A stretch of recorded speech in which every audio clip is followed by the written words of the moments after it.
Hey guys, thanks for tuning into Universe. I watched Alien Covenant last night and I want to talk about that, but before we get into that, here is 5 frames from 5 different movies. We chose a theme. If you know the theme, let us know in the comments. We'll give you a shout out in our next movie video. Ryan Schubert, a guy you've never seen before on Universe, is going to talk about the Easter eggs, the alien ovomorphs, Easter ovomorphs. I'm trying to make an alien egg joke, just not working. Anyway, let's get into this video.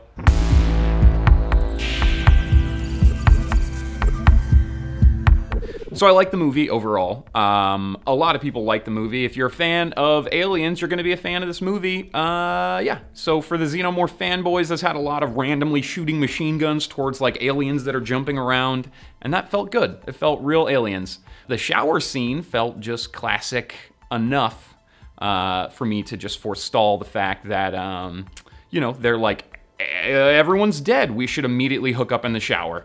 What I didn't like, everyone's significant others die, and they get over it exceptionally fast. Why is the cryo chamber built so it can explode into flames? In the future, guys, don't fly coach. The flute scene was too weird. It was too weird. David helping Walter play the flute was so sensual. Why is David kissing everyone? There's no explanation for that. Why weren't there more questions about the dead engineers? Is it just me, or are there thousands of dead? Are we walking through thousands of dead people right now? Like, can we, guys, we shouldn't be here. How did they not see the engineer colony from space? Like, we're gonna go down and take a closer look. We don't know where the alien colony is. We didn't know there was one there. There's this dead, nope, no, nope. The guy that is a captain of a spaceship gets wooed into looking into a xenomorph egg, and Android says that he doesn't trust already, says, oh, go ahead and take a look, there might be something to see. And then it face hugs him.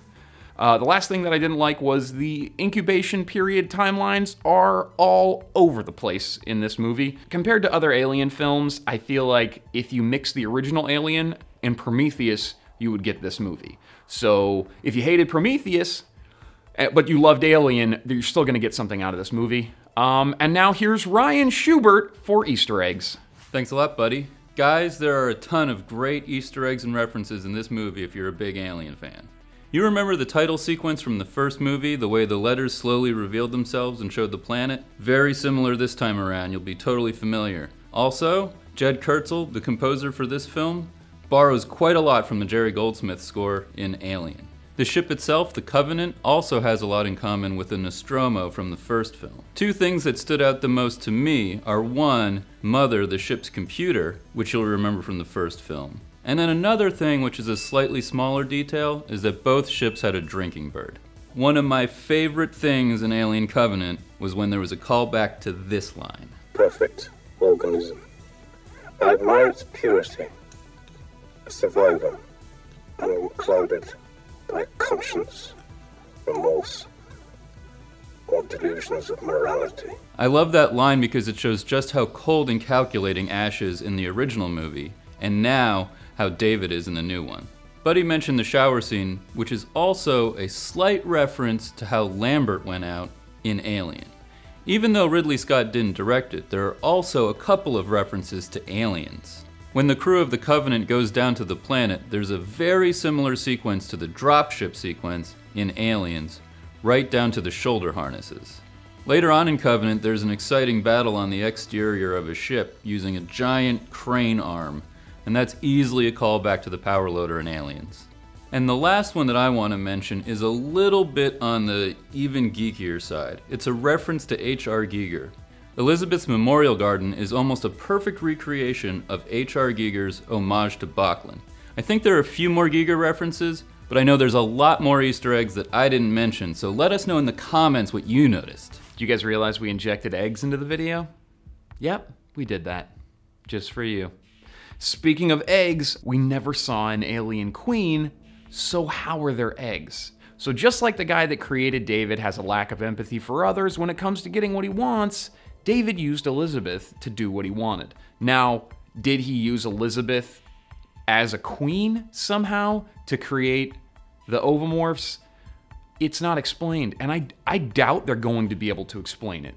I think that that's such a big plot hole that it won't even be addressed in the next film. We're just going to have to swallow that thing. Somehow he made alien eggs without an alien queen, because we would have seen an alien queen. Why did the engineers want to kill humanity?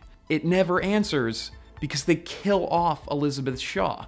What I did find out in doing a little bit of reading, and this has been available forever. If you guys have done any research into Prometheus, you already know, but if you haven't, the original script included a line about Jesus being an engineer, and we killed him, so the engineers are angry at us. How was David able to control Mother?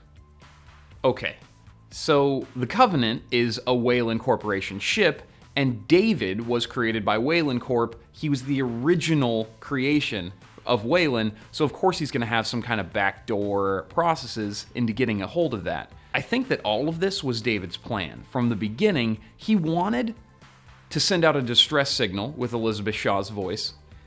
He wanted to get a colony ship there. He knew how to save the facehuggers for specific colony ship embryonic, like, freezers. He knew all of that. A lot of people are saying, how did David take over Walter's body? I don't think that happened. I think that David just killed Walter, cut off his hand, made his voice sound like Walter because, you know, he's a robot and can do that, and then, you know, just ran up. The final question that I have about this is, how did the final xenomorph make it onto the ship? Okay, so I don't think that the facehugger had enough time to inject Lope with an egg in the 5 seconds that is on his face before it was cut off. The other option is David needlessly rips off a facial dressing and reapplies something. Maybe there was black goo on there. I know that it wasn't the right xenomorph for that, but since we don't have any other solutions to the problem, it has to be one of those. If you guys have another solution to that problem, let me know in the comments. Predictions for the next film: I think David will use the Covenant to get to LV-426 from the original film. He's not in Alien, so I think he's gonna die in the next movie, but he'll leave his colony on the planetoid for all of us to find, and he'll start the whole fun series off. So the next film in the franchise is Alien Awakening. According to leaks, Ridley Scott's working on it. It's 1 to 2 years out. I know there was a lot more questions in this video than there were answers, but let's face it, there's a lot more questions than there are answers in all the Aliens movies. Blame them, don't blame me. The real question is, why aren't you subscribing to the channel? That's the question. That's also a dope-ass segue. Subscribe. I'm Buddy Hutton. Hit me up on Twitter @Buddy Hutton. I love your face off. Face hugger off.